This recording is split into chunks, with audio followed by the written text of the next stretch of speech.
You know how every neighborhood has that one house, the one the kids just know to avoid? For Mike, growing up in the summer of '92, that house was Old Man Peterson's. Its peeling paint and overgrown yard were a fortress of silence at the end of Maple Street, a stark contrast to the whirlwind of noise and motion that was the rest of their world. And if you're of a certain age, you can probably close your eyes and see that house on your own street, and the stories we told ourselves about who lived there. But what if the story we tell is wrong? Stick around, because this is a story about the games we played, the adventures we had, and the secrets we never knew were hiding in plain sight all those years ago. Mike's world was a simple one, mapped not by GPS, but by the shrill ring of a Schwinn bicycle bell and the unspoken rules of the street. His kingdom was a 3-block radius, from the rusty swings of Oak Creek Park to the forbidden, weed-choked lot behind the 7-Eleven. The currency of the realm was POGs and slammer whammers, and the highest law was being home before the streetlights flickered on. It was a time of scraped knees and Kool-Aid mustaches, where the biggest problem in the world was finding a fourth player for a game of street hockey. And at the heart of every adventure were his friends. David, the fearless leader with a compass watch he believed was magic, and Sarah, whose freckles seemed to multiply in the summer sun and who could outrun any boy on the block. Their days were epic sagas. A game of manhunt wasn't just a game. It was a tactical mission behind enemy lines, with base camps under porches and complex signaling systems involving bird whistles that never quite worked. The empty lot was the Wild West, the Amazon rainforest, and the surface of Mars, all before lunch. They were explorers, knights, and astronauts, their imaginations the only special effects they needed. But their adventures always had a boundary, a line they dared not cross. And that line was the cracked sidewalk leading up to Old Man Peterson's property. The stories about him were legendary, passed down from older siblings with grim authority. They said he'd been a spy, a bank robber, that he kept a wolf in his backyard. The proof, they whispered, was in his silence. He never waved. He never came out to get his mail when anyone was looking. He was just a shadow behind a dusty window curtain, a phantom that fueled 1,000 childhood dares. "I bet you can't ring his doorbell and run," David would challenge, a glint in his eye. But no one ever did. The fear was too real, too deliciously terrifying. One Tuesday, the ultimate tragedy struck. During a particularly heated game of kickball, Sarah sent a soaring fly ball right over the fence and into the jungle of Old Man Peterson's backyard. The game stopped dead. The ball, a scuffed-up red rubber sphere, might as well have landed on the moon. It was their only ball. Losing it meant the end of summer, or at least it felt that way. They stood at the fence, a council of war, staring at their lost treasure lying in the tall grass. "Forget it," one of the younger kids said, already backing away. "It's gone." But Mike looked at Sarah's fallen face and at David's stubborn scowl. This was more than a ball. It was their ticket to adventure. "We'll get it back," Mike said, the words coming out before he'd even thought them through. The plan was simple, born of countless hours watching MacGyver reruns. They'd wait until dusk, when the old man was probably eating dinner. David would create a distraction down the street, something involving a lot of noise. Mike, being the fastest, would vault the fence, grab the ball, and be back before you could say goosebumps. It was a foolproof plan, which, of course, meant it was destined to go horribly wrong. Dusk painted the sky in shades of orange and purple. The cicadas started their evening song. From their hiding spot behind Mrs. Gable's azalea bush, they watched Old Man Peterson's house. No lights came on. It was eerily quiet. David gave the signal and took off down the street, whooping and hollering, banging a stick against a trash can. The coast was clear. Mike's heart hammered against his ribs like a trapped bird. He took a deep breath, scrambled over the wooden fence, and dropped into the unknown. The backyard was a different world. Time seemed to have stood still here. The air was thick and still. He saw not just their red kickball, but other relics of past summers. A faded frisbee, a deflated basketball, a single roller skate. It was a graveyard of lost childhoods. He snatched the ball, the rubber cool in his hand. Mission accomplished. But as he turned to flee, something caught his eye. Tucked away under the cover of the porch, nearly hidden by a sprawling hydrangea bush, was something that didn't belong. It was a small, weathered stone. He took a hesitant step closer. It wasn't a rock, it was a carving. A little stone lamp. His curiosity, that dangerous fuel of all childhood adventures, overpowered his fear. He crept closer, the ball forgotten in his hand. The lamb was moss-covered, sweet-faced, and it sat at the head of a tiny, perfectly maintained patch of earth, a patch that looked unmistakably like a grave.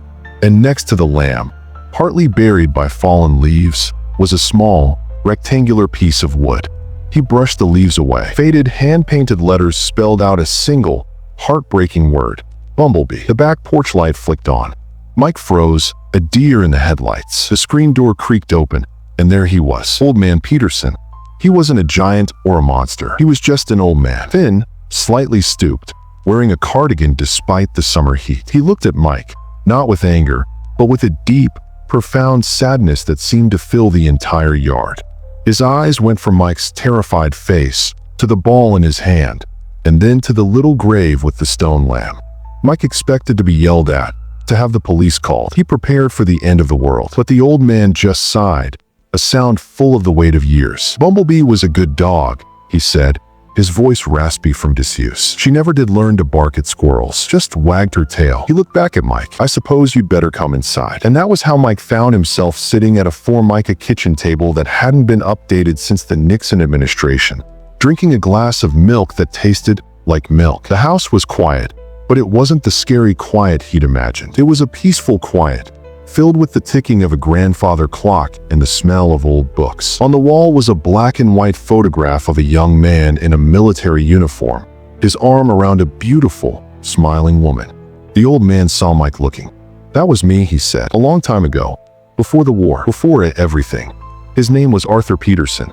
He wasn't a spy or a bank robber. He'd been a teacher, a history teacher, for 40 years, at the very middle school Mike would be attending in a few years. He'd lost his wife, Eleanor, to cancer a decade ago, and Bumblebee, the yellow lab in the photo by the fridge, had been his last companion, gone for 2 summers now.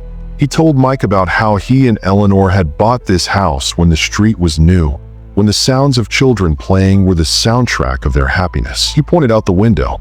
That oak tree by the curb, I planted that the day we moved in.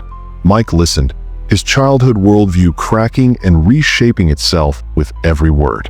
The phantom was a person with a history, with love, with loss. The stories they'd told were just that, stories, invented to explain a sadness they were too young to understand. Arthur didn't hate the noise of children playing.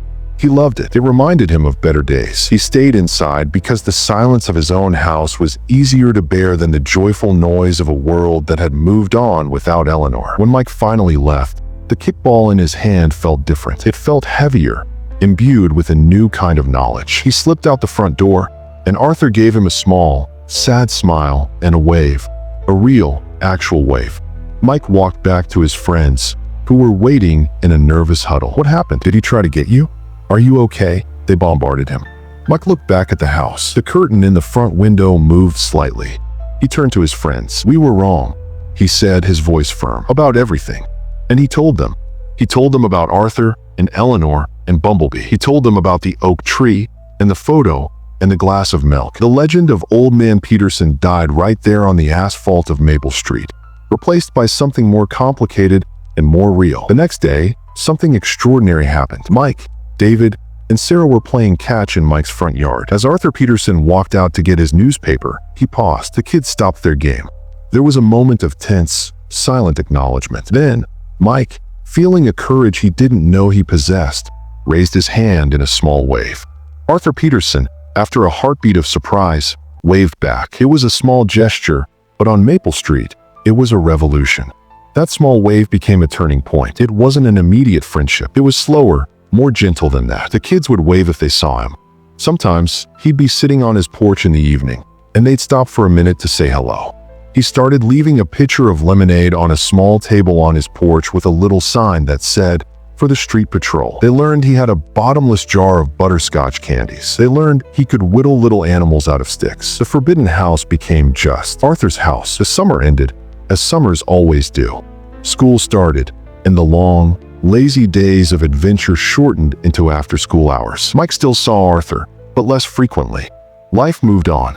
High school, college, a career in another state. Maple Street became a memory, a slideshow of nostalgia. Mike thought of Arthur often, especially when he remembered that summer of '92, the summer they lost the kickball and found a friend. Decades later, Mike, now with graying hair and kids of his own, got the call. His mother was moving out of the family home on Maple Street. He returned to help clean out the house, the rooms feeling smaller than he remembered. As he was hauling boxes to the curb, he saw a for sale sign hammered into the lawn of Arthur Peterson's old house. His heart sank. He'd heard, years ago, that Arthur had passed away. He'd meant to come back for the funeral, but life had gotten in the way.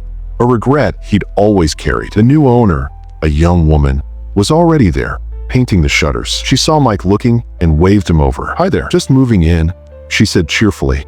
Mike introduced himself, explaining he'd grown up across the street. "Oh, how wonderful," she said. "The lawyer for the estate said there might be some people stopping by.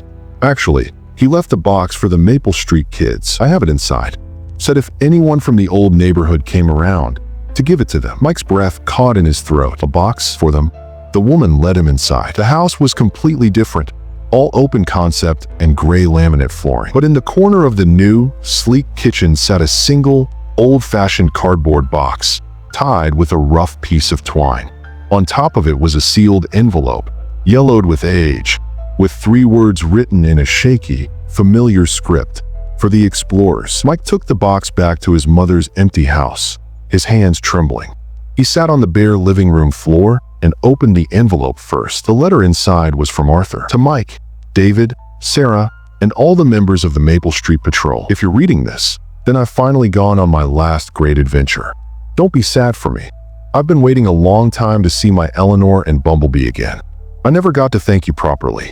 That summer you invaded my backyard was the best summer I'd had in years. You gave me back a piece of my life I thought was gone forever. The sound of your games became my music again. Your waves from the street were a light in my window. I was a history teacher, as you know, and I believe that the most important history isn't in books. It's in the stories we live. You taught me that. Your adventures, your imagination, it was the truest history of all, the history of being young. In this box are a few things. First, a map. I used to love watching you plot your campaigns from my window. I thought you might like to see how I saw your kingdom. Second, the kickball. I found it in my shed years after you'd all grown up and left. It seemed right that it should find its way back to you. And finally, something for each of you. For David, my compass. A true leader always needs to find his way. For Sarah, my wife's copy of A Wrinkle in Time. She would have loved your spirit. And for Mike, who was brave enough to cross a fence and see the man, not the monster, my favorite whittling knife. You have a steady hand and a good heart. I hope you've used them both. Thank you for the adventures. You were the best neighbors a lonely old man could have asked for. Your friend, Arthur Peterson." Mike unfolded the map. It was a hand-drawn blueprint of their 3-block kingdom. But it wasn't just their kingdom. Arthur had annotated it with notes from his window. "Site of great kickball victory," he'd written near the empty lot. "Secret base, very well hidden," was scrawled near Mrs. Gable's azaleas. He had been watching, but not as a creep or a phantom. He'd been a chronicler of their joy. He'd given their childhood a dignity, an importance they had never known it had. At the bottom of the box was the red kickball, a little more deflated, the scuffs now ancient history. And wrapped in soft cloth were the compass, the book, and the knife. Mike picked up the kickball. He could almost hear the ring of bicycle bells, the shouts of his friends, the sound of a screen door slamming shut on a summer afternoon. He thought of all the times he'd told his own kids to go outside and play, to have an adventure, to just be kids. He finally understood the weight of that advice. He had gone back to Maple Street thinking he was cleaning out the artifacts of his own childhood. But he was wrong. The real artifact, the treasure, had been waiting for him across the street all along. It wasn't in the boxes of old toys or yearbooks. It was in this simple cardboard box, tied with string. The greatest secret their street had ever held wasn't a scary one. It was a story of quiet connection, of how a group of kids playing a game had, without ever knowing it, saved a man from his loneliness, and how that man, in return, had preserved the magic of their childhood better than they ever could themselves. The games we played in the streets, the adventures we thought were just for us, they were never just for us. They were a show for the porch sitters, the window watchers, the people who remembered what it was like to be young. Our noise was their music. Our scraped knees were a reminder of their own resilience. We were living history, and we never even knew we were being studied and loved. So the next time you drive down your old street, and you see a group of kids playing. Remember Arthur. Remember that the simplest moments of joy can be a lighthouse for someone else's ship lost in the fog. The legacy of that summer wasn't the kickball or the dares, or even the conquered fear. It was the profound understanding that we are all part of each other's stories, connected by invisible threads of kindness and memory. And that's sometimes the most epic adventures end not with a bang, but with a quiet wave from a porch, and a lesson in love that takes a lifetime to fully understand. If this story brought back a memory for you, we'd be honored if you'd share it down in the comments. And subscribe for more journeys back to the moments that shaped us.